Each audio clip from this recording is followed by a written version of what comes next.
جو نمازوں سے غفلت کر برتتے تھے اور سو جاتے تھے.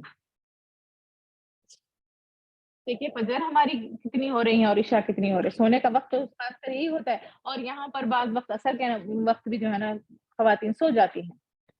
یہاں پر ایک بہت بڑی کیا بولیں گے کیا کہہ سکتے ہیں اس کو, یہ اللہ تعالیٰ کی طرف سے فضل ہے ہمارا کہ بچوں کا اسکول صبح سے ہوتا ہے تو ہم فجر کے لیے کیسا بھی اٹھنا پڑتا ہے اور ہم پڑھ لیتے ہیں فجر کی نماز. اگر یہ اسکول انڈین اسکول کے حساب سے ہوتا, 9 بجے سے ہوتا, 10 بجے سے ہوتا, تو کیا ہم فجر کے لیے اٹھ سکتے تھے؟ اتنی سردی ہے, کہاں سے اٹھیں گے؟ پانی میں ہاتھ ڈالنے سے نہیں ہو رہا. بچوں کو اسکول کو بھیجنے کے لیے اٹھتے ہیں, لیکن کیا ہم نمازوں کے لیے اٹھ سکتے تھے فجر میں؟ یہ اللہ تعالیٰ کی فضیلت ہے, یہ اللہ تعالیٰ کی ہم پر رحمت ہے کہ بچوں کے اسکول صبح سے ہیں تو جو ہے نا صبح اٹھ کے فجر کی نماز ہو جاتی ہے. لیکن کیا عشاء کی نماز بھی اسی طریقے سے پابندی سے ہو رہی ہے؟ دن بھر کی تھکان کے بعد, سب کام کرنے کے بعد جو ہے نا جی چاہتا کہ فوری جا کے لیٹ جاؤ. تو جو غفلت برتتے ہیں اور نمازوں کے وقت میں سو جاتے ہیں ان کے لیے کیا وعید آئی ہے کہ اللہ کے نبی دیکھے ہیں کہ ویسے لوگوں کو فرشتے جو ہے نا ان کے سروں کو کچیل رہے ہیں. تو میری بہنوں ہمیں چاہیے کہ ہم اس کی فضیلت کو سمجھے اور جو وعیدیں آ رہی ہیں اس سے جو ہے نا ہم عبرت حاصل کریں. چیزیں جو ہے نا سن کر چھوڑنے والی نہیں ہے, بلکہ یہ بیسک چیزیں ہیں, اس پر عمل کرنے کی ہمیں خاص اشد ضرورت ہے. وہ لوگ جو باجماعت نماز نہیں پڑھتے ہیں ان کے تعلق سے بھی وعید آتی ہے. آپ صلی اللہ علیہ وسلم فرماتے ہیں کہ میرا دل چاہتا ہے کہ میں کسی اور کو امامت کے لیے کھڑا کروں اور پھر جا کر جو دیکھو کہ جو لوگ باجماعت نماز نہیں پڑھتے ان کے گھروں کو آگ لگا دوں. یعنی کہ وہ نبی جو رحمت العالمین بنا کر بھیجے گئے ہیں, وہ نبی جو کبھی کسی کے لیے جو ہے نا بددعا نہیں کیے, وہ نبی جو خود کی ذات پر پتھر ہو گئے, جوتیاں جو ہے نا خون سے بھر گئی, تب بھی کسی کے لیے برا بھلا نہیں کہا, کسی کے لیے بددعا نہیں کی. تو ویسے نبی کہہ رہے ہیں کہ جو باجماعت نماز نہیں پڑھتے, میں جا کر میرا دل چاہتا ہے کہ میں ان کے گھروں کو آگ لگا دوں. تو سوچی کہ باجماعت نماز کی کتنی اہمیت ہے, نماز کی کتنی اہمیت ہے. تو ہم تو جو ہے نا خواتین ہیں, ہم پر یہ پابندی نہیں ہے, لیکن ہمیں چاہیے کہ ہم ہسبینڈ کو موٹیویٹ کریں, شوہر کو بھیجیں. اگر ان کی کوتاہی ہو رہی ہے تو ان کو موٹیویٹ کریں کہ جائیے نماز کا وقت ہو گیا ہے. ہمارے بچوں کی تربیت, ہمارے لڑکے جو ہیں ان کی تربیت اس طریقے سے کریں کہ ان کو باجماعت نماز کا پابندی بنا دیں. وہ ہمارے کیا کہتے ہیں کہ وہ ہمارے گود میں ہیں, تبھی سے جو ہے نا ان کو یہ عادت کرنی چاہیے. ایسا نہ ہو کہ وہ بڑے ہو کر جو ہے نا اس چیز سے جو ہے نا محروم ہو جائیں. ہمیں چاہیے کہ ہم ان کو جو ہے نا اس چیز کی عادت ڈالیں. اور پھر آپ صلی اللہ علیہ وسلم کی ایک اور حدیث ہے جس میں فرمایا گیا کہ فجر اور عشاء کی نماز مشکل ہے. فجر اور عشاء کی نماز مشکل ہے, مومنوں کے لیے نہیں بلکہ منافقین کے لیے. سوچیے کہ کیا فرمایا کہ فجر اور عشاء کی نماز مشکل ہے ان لوگوں کے لیے جو کہ منافق ہیں. اگر ہماری کوتاہی ہو رہی ہے فجر اور عشاء کی نماز میں تو اپنے اندر ٹٹولنے کی چیز ہے کہ کیا میرے دل میں نفاق ہے, کہ کیا میں منافقوں کی صفت میرے اندر پیدا ہو رہی ہے. خدا نہ خواستہ اگر ایسا ہے تو اس کو دور کرنے کی کوشش کریں. منافق وہ ہے جو اللہ کو دھوکہ دینا چاہتے ہیں. اللہ تعالیٰ قرآن مجید میں فرما رہے, سورہ نساء کی آیت نمبر 142 ہے, سورہ نمبر 4, اس میں اللہ تعالیٰ فرماتے ہیں منافق وہ ہے جو اللہ کو دھوکہ دینا چاہتے ہیں لیکن در حقیقت وہی دھوکے میں ہیں. آگے فرمایا اگر نماز کے لیے وہ کھڑے ہوتے ہیں تو بہت سستی اور کاہلی سے نماز کے لیے کھڑے ہوتے ہیں اور لوگوں کو بتانے کے لیے کھڑے ہوتے ہیں. اور پھر اللہ تعالیٰ فرماتے ہیں کہ اللہ کا ذکر نہیں کرتے مگر بہت ہی تھوڑا. تو یہاں پر منافقوں کی علامت یہاں پر بتائی گئی ہے کہ سب سے پہلی چیز تو وہ بہت کاہلی کرتے ہیں نماز پڑھنے میں. اگر کھڑے بھی ہوتے ہیں تو بہت سستی کے ساتھ بڑی جان پہ آ کر وہ جو ہے نا نماز کے لیے کھڑے ہوتے ہیں. پھر اس کے بعد وہ دکھانے کے لیے لوگوں کو نماز پڑھتے ہیں کہ ہاں میں نماز پڑھ لی, اور پھر اس کے بعد میں فرمایا ہے کہ بہت تھوڑا سا ذکر کرتے ہیں, بہت چھوٹی چھوٹی نمازیں پڑھتے ہیں. تو ویسے لوگ جو ہے نا منافق ہیں. تو اگر ہماری نمازوں کے معاملات بھی ایسے ہی ہو رہا ہے تو اس کو ضرورت ہے کہ ہم جو ہے نا اس کو صحیح کرنے کی کوشش کریں. آپ صلی اللہ علیہ وسلم کے زمانے کے منافق کیسے تھے؟ بہت ہی کٹر منافق. جیسا آپ صلی اللہ علیہ وسلم کے زمانے کے جو مسلمان تھے, جو صحابی تھے, وہ اولین قسم کے مسلمان تھے. ویسے مسلمان پھر قیامت تک نہیں آئیں گے. اسی طریقے سے منافق جو اس دور کے تھے وہ بھی اولین نمبر کے منافق تھے. ویسے منافق پھر قیامت تک نہیں آئیں گے. تو ویسے منافقوں کی بھی ضرورت نہیں تھی کہ وہ نماز کو چھوڑ دیتے.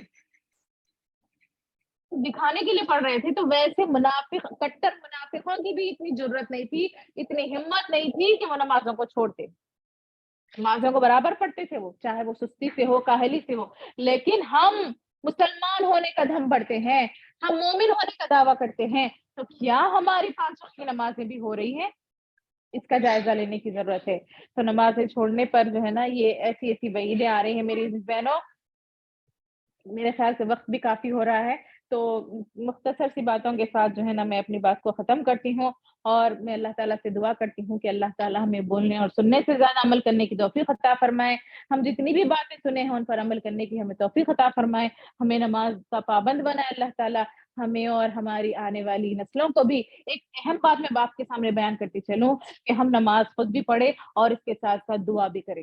ابراہیم علیہ السلام کی دعا کو دیکھ لیجئے کہ ابراہیم علیہ السلام جب کعبے کی تعمیر کر رہے تھے تو کیا دعا کر رہے تھے کہ اللہ تعالیٰ مجھے نماز کا پابند بنا اور میری آنے والی نسلوں کو بھی پابند بنا. تو یہ دعا بہت ہی اہمیت کی چیز ہے. ہمیں چاہیے کہ ہم جو ہے نا نماز بھی پڑھیں اور اپنے آنے والی نسلوں کے لیے، ہمارے بچوں کے لیے، ان کے نمازی ہونے کے لیے، ان کو نماز کا پابند بنانے کے لیے یہ بھی دعا کرتے رہیں. تو انشاءاللہ تعالیٰ اللہ تعالیٰ کی مدد بھی ہوگی اور ہماری کوشش بھی ہوگی. تو پھر ہم بھی جو ہے نا انشاءاللہ پکے اور سچے مسلمان اور نمازی پرہیزگار بن جائیں گے، اور خوشی اور خضوع کے ساتھ نماز پڑھنے کی توفیق بھی اللہ تعالیٰ سے مانگے تو انشاءاللہ اللہ تعالیٰ کی توفیق بھی ہمیں ملے گی. اللہ تعالیٰ ہمیں زندہ رکھے تو اسلام پر زندہ رکھے اور مرتے دم تک ہم اسلام پر قائم رکھے. وآخر دعوانا الحمدللہ رب العالمین. صدق اللہ العلی العظیم.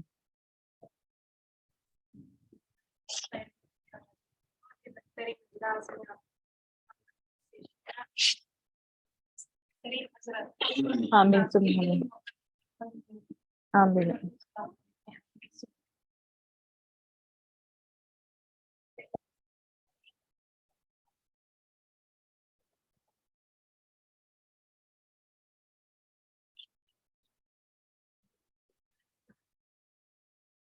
بس اللہ سے یہ دعا ہے کہ یہ ساری باتیں ہمارے ذہن میں بیٹھ جائیں اور ہم ہمارے بچوں کو لے کر نمازی بن جائیں. یہ چیز ہمارے اندر، یہی چیز کہ بچوں کی ذمہ داری، گھر کی ذمہ داری، بس اسی چیز میں لگ کر ہم چھوڑ رہے ہیں. پر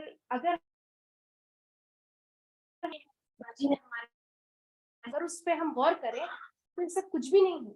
جیسے کہ اگر ہمارا بچے کو ہم کھانا نہیں کھلائیں تو ہمیں ایسا لگتا ہے کہ بچہ بیمار ہو جائے گا، یعنی نقصان ہمارے ذہن میں ہے، تو اس وجہ سے ہم یہ چیز میں کوتاہی نہیں کرتے. ویسے ہی بچے ستاتے اگر ہم ان کو ٹھیک سے کھلائیں نہیں پلائیں نہیں، تو ہمیں اس چیز کا اندازہ ہے، اس وجہ سے ہم اس میں کوتاہی نہیں کرتے. پر پھر نماز اور اس کی وعیدیں، اس کی اہمیت، اس کی فرضیت، اس کا اندازہ نہیں ہے ہمیں. کیوں نہیں؟ تو اس کو سمجھنے کی ضرورت ہے. یہ ساری چیز آپ پھر سے اس کو اپنے ذہن میں بٹھائیے اور اس کی یاد دہانی بار بار کرتے رہیے تاکہ اللہ ہم سب کو نمازی بنائے. کیونکہ وقت بہت ہو چکا ہے. الحمدللہ میں آپ سب کا بے انتہا شکر ادا کرتی ہوں کہ آپ سب آج کے پروگرام میں شامل ہوئے، اور میں پھر آپ کو دعوت دینا چاہوں گی کہ آپ ہمیشہ اسی طرح آگے کے پروگرامز میں شامل ہو اور اپنے رشتہ دار، اپنے دوست سب کو اس میں شامل کروائیں. اللہ ہم سب کو عمل کرنے کی توفیق عطا فرمائے، جڑ جڑ کے دین کا کام کرنے والا بنائے. آمین ثم آمین. اگر آپ کو کوئی سوال ہے نماز کے بارے میں یا پھر کوئی بھی مسئلہ ہے تو آپ باجی سے پوچھ سکتے ہیں یا پھر کوئی بھی اس کا جواب دے سکتے ہیں انشاءاللہ. اگر کسی کو کچھ سوال ہے تو کر سکتے ہیں.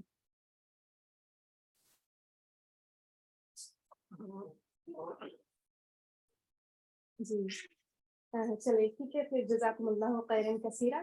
پھر ہم اس کے پروگرام کے اختتام پر پہنچے ہیں. پھر انشاءاللہ اگلے پروگرام میں پھر سے ہم لوگ سب جڑیں گے انشاءاللہ. دعا پڑھا لیجیے.